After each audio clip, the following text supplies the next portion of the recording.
اوړم را اوړم ما دردونه خوب ته نه پرېږدي ټوله شپه مې یاره ستا یادونه خوب ته نه پرېږدي یو مې وطن دوست کاکړ د ژوند ستړي په برخه دي بل مې دا زوی مړي ارمانونه خوب ته نه پرېږدي. السلام علیکم. بدر کاکړ یم او پروګرام د ستوري په لمن کې. لکه څنګه چې تاسو ته معلومه ده چې زموږ د پروګرام مقصد د خپل وطن او د خپل قام له هغو شاعرانو او لیکوالانو سره ملاقاتونه او مرکې کول دي کوم چې د ادب په کهکشان کې د روڼ او ځلانده ستورو په شان ځلېدلي دي. په دې ځلانده ستورو کې یو نوم د نور الله وطن دوست هم دی. نور الله وطن دوست یو ډېر پیاوړی او پېژندل شوی شاعر دی. په ادبي حلقو کې د وطن دوست کاکړ په نامه باندې شهرت لري. اوله شعري مجموعه د یتیم نجلۍ په نامه باندې او دویم شعري مجموعه د مور د مینې په نامه باندې چاپ شوې ده. د خپل خوندور اشعارو له کبله په پښتو ادب کې یو لوړ مقام موندلی دی.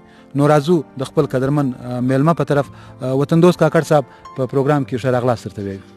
ډېره مهرباني، ډېر کور ودان چې ستوري په لمن پروګرام کې د نن زه میلمه کوم. ډېره مهرباني. مننه. وطن دوست صاحب زما له هره شاعره زاوله پوښتنه دا وي چې تا د شاعري آغاز کله کړی دی؟ ما د شاعري آغاز چې دی په 1991 کې 89 کې په هغه کې ما د شاعري آغاز کړی دی او اول شعر زما اوس هم په یاد دی. دا یو څو کترې د وشکو عاجزۍ کې درلېږمه زما د خوار په وس دي دومره په معافۍ کې درلېږمه. له دغه شعر زه ما د شعر سفر چې دی له 1991 شروع کړی دی. یقینا دا ډېر اوږد سفر دی او انقریب به خپله د شعرو درېیمه مجموعه هم چاپ کوئ که به لږ نور انتظار هم کوو؟ د شعرو درېیمه مجموعه خو به هم چاپ سي خو اوس زه د شعر رادۍ خواته لږ ما په نثر کې اوس زه روان یم چې په هغه باندې لږ کار وکړم. یو خو دا دی چې پښتنه چې چیرې په کوم کور کې واده سي دا چې د هغه ناوله د کور پر د میړه پر خپلوانو باندې یا د هغه پر خویندو باندې یا پر مور پر پلار باندې چې کوم پښتانه نمونه ږدي یو خو زه هغه راټولوم په هغه باندې لګیا یم. یو بل کتاب خواږه ملګري کاریزات په نامه باندې چې دلته زموږ د پښتو ادبي ټولنې خواږه ملګري کم شاعران دي د هغو د ژوند حالات او کلامونه هم راټولوم. نو په دا دوه کتابو باندې لګیا یم او انشاءالله په دغه 2020 کې به د دواړه کتابونه راسي. یو څوک داسې شته چې هغه ستا په ابتدایي دور کې رهنمایي کړې وي، ستا د شاعري اصلاح یې کړې وي او ته هغه ته د خپل استاد حیثیت ورکوې؟ یاره دوه کسان دا رنګه دي، خدای پاک د دواړه په جنت کې، دواړه اوس په دې دنیا کې نسته. یو ډاکټر عبدالواسع کاکړ صاحب او یو د پشین عبدالباري اسیر صاحب. دا په 1990 کې اول وار چې ما د شعر ابتدا وکړه زه به که پشین له به ولاړم له اسیر صاحب سره کښېنستم او که بدلې ډاکټر صاحب مروم کور ته رالی بیا دله وراتلم. د دوی دواړه د خدای پاک مغفرت په نصیب کې. د خوښ شاعر مه څوک دی؟ د خوښ شاعر یو خو دا دی چې هر څوک د پښتو شعر لیکي هغه د خوښ دی. زما په خپله خوشحال خټک خوښ دی، خوشحال بابا. صحیح. مشاعرو ته څه تګ راتګ شته؟ مشاعرو لم تګ راتګ شته. د پښتو ادبي ټولنې چې دلته په جنوبي پښتونخوا کې دي یا که په خیبر پښتونخوا کې دي یا که په کراچۍ کې دي د هغو دپاره موږ ضرور هم په رابطه کې اوسو، هم پروګرامولو ځو او ډیلی هم جوړوو، په کال کې د پسرلي غم جوړوو، دغه هم کوو، شاعري خامخا دغه کوو، هغو له خامخا سو.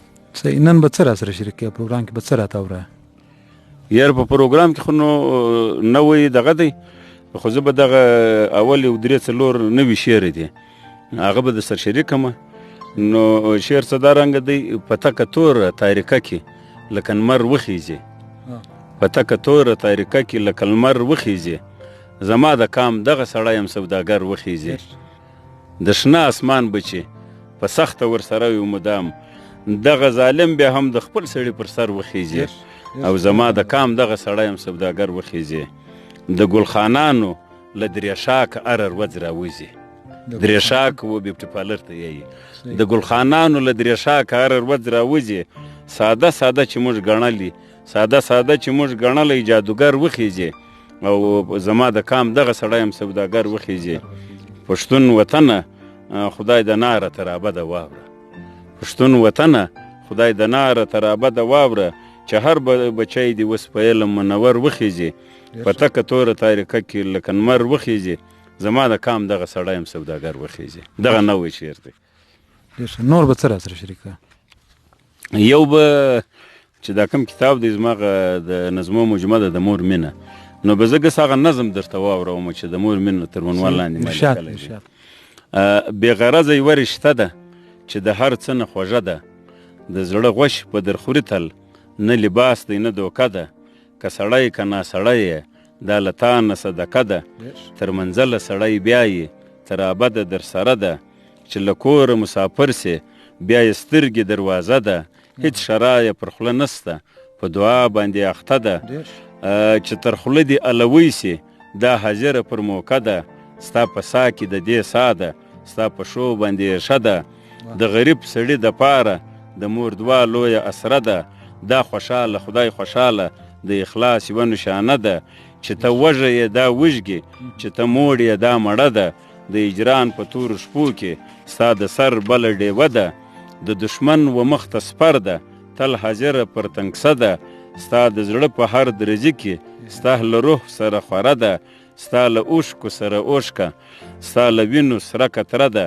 په سړه سیلۍ کې لمر ده، په سړه سیلۍ کې لمر ده، په سره دوبي کې سایه ده، ژدې د خولې ګوله به تاله، په خپل صبر یې ګزاره ده، د خپل کور په نغري کې یوه پټه خزانه ده، او نورې مینې تورې وینې د مور مینه ماله پرده، په مورکۍ غزل ښایسته ده، په مورکۍ ښایسته ټپه ده، وطن دوست به جنتي یم زما مورکۍ له ما سره ده، نورې مینې تر مطلبه د مورکۍ مینې سوچه ده.